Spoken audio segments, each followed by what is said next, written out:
G'day, it's Paul Rowe. We're tracking the steps of Jesus through the Gospel of Luke, through the eyes of Luke, the great historian.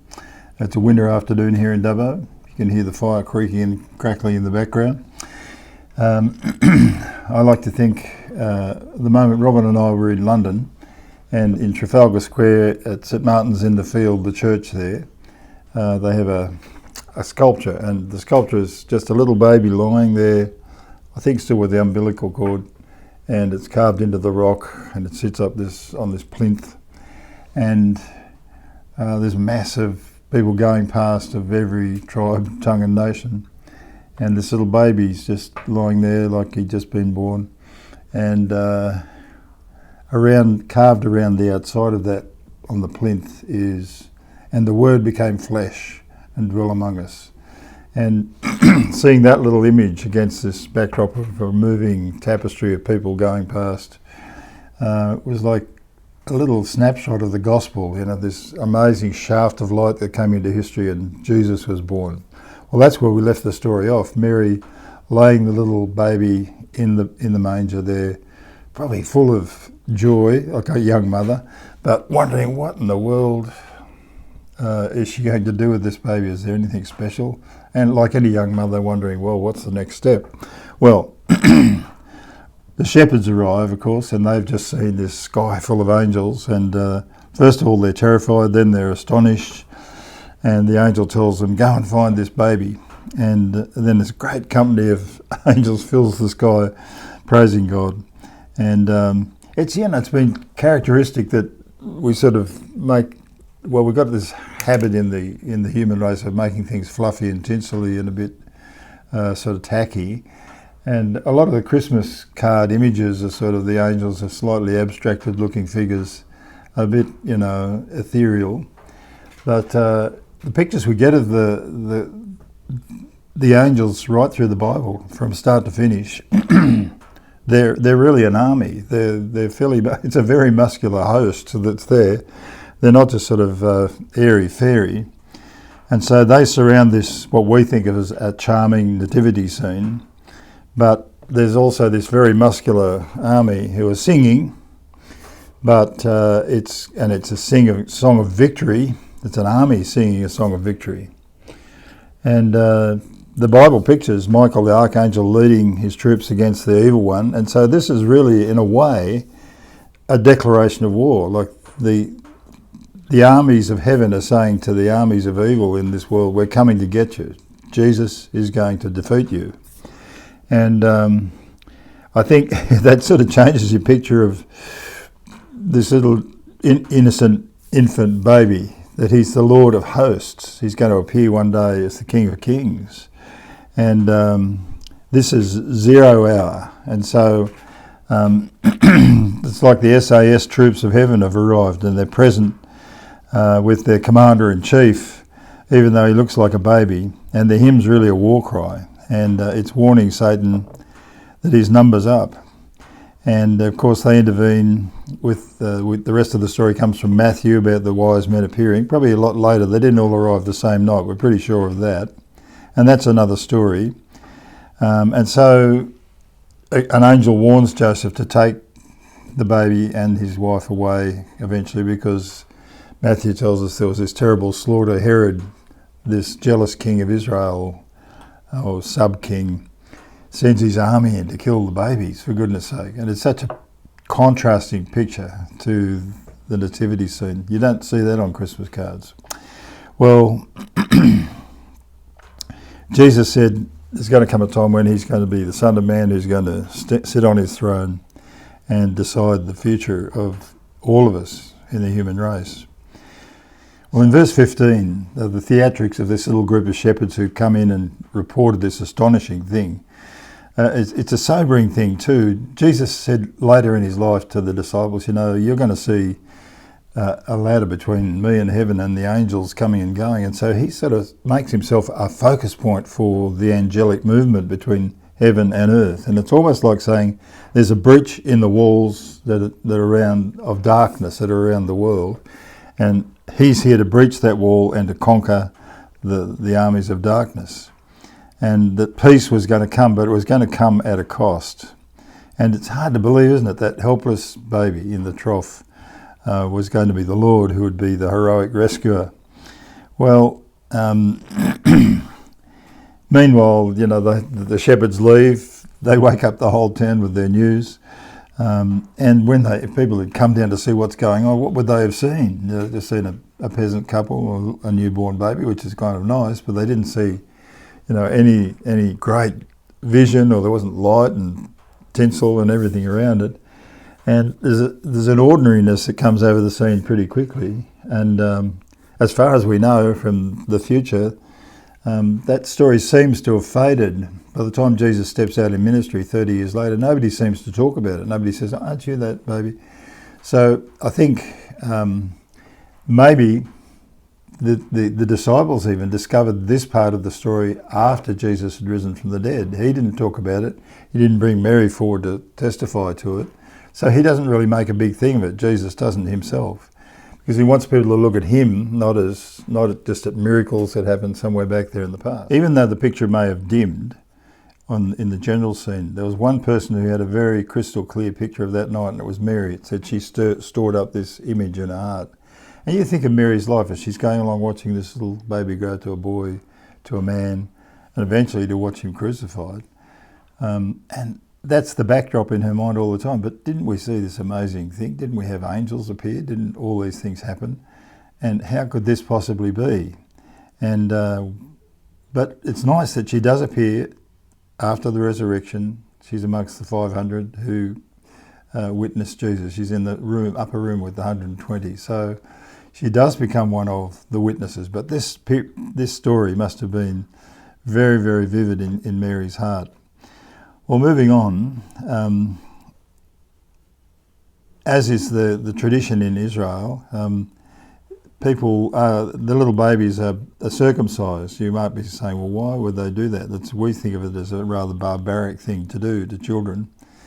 But in Israel, they were given this not as a sort of a superstitious thing, but it was a mark given to them at the time of the Exodus, about 1400 years before this event.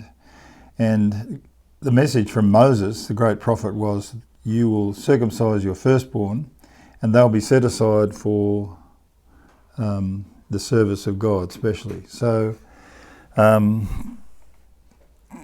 hundreds of years, families had brought their babies to the rabbi, whoever was the person who did the job, and they were circumcised. Their male boys were circumcised. And it was kind of a reminder to them that somehow one of the firstborn of Israel would be the rescuer. Well, here it is, it's happening.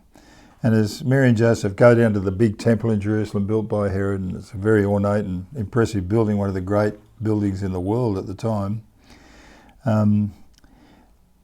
who would have guessed that day that this little tiny baby and this little couple were the fulfilment of 1400 years of expectation and sacrifices and worship and prayers and study and thinking and hopes that were building up to this point. And it just happened quietly, almost unnoticed, as this young couple appear in the temple at the worship centre against the backdrop of sacrifices happening and the priests doing their jobs.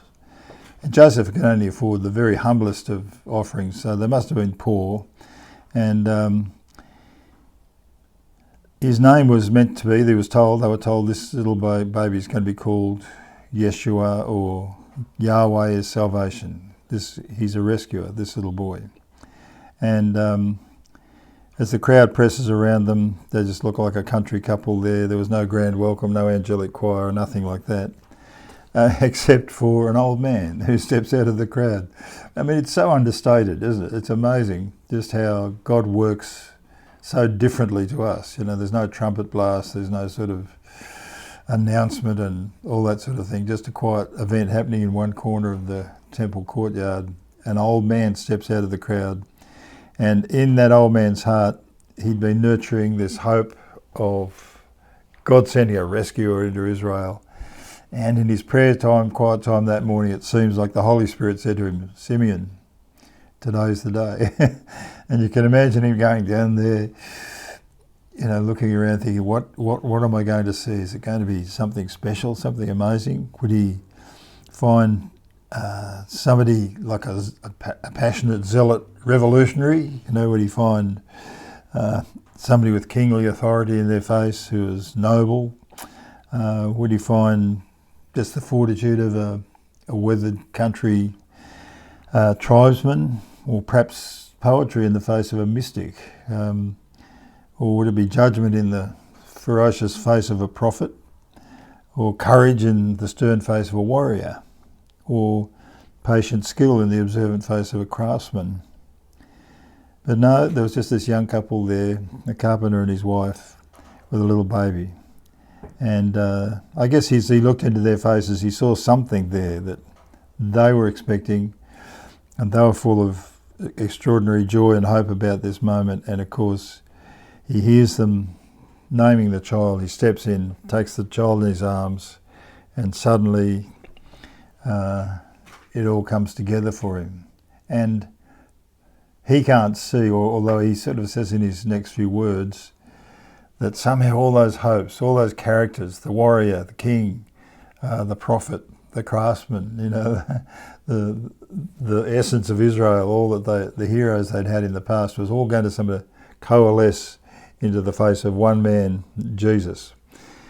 Well, it's a great moment, and I'll move on now to the next part where Simeon actually blesses the child. It's in verse 28 if you're following it.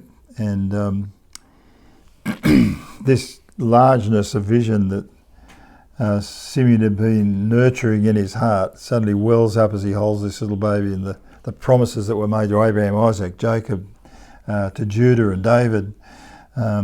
And Simeon begins to speak as a man with authority. He's a servant who's glad to have received instruction. And he says, "Sovereign Lord, as you have promised, you may now dismiss your servant in peace." How beautiful.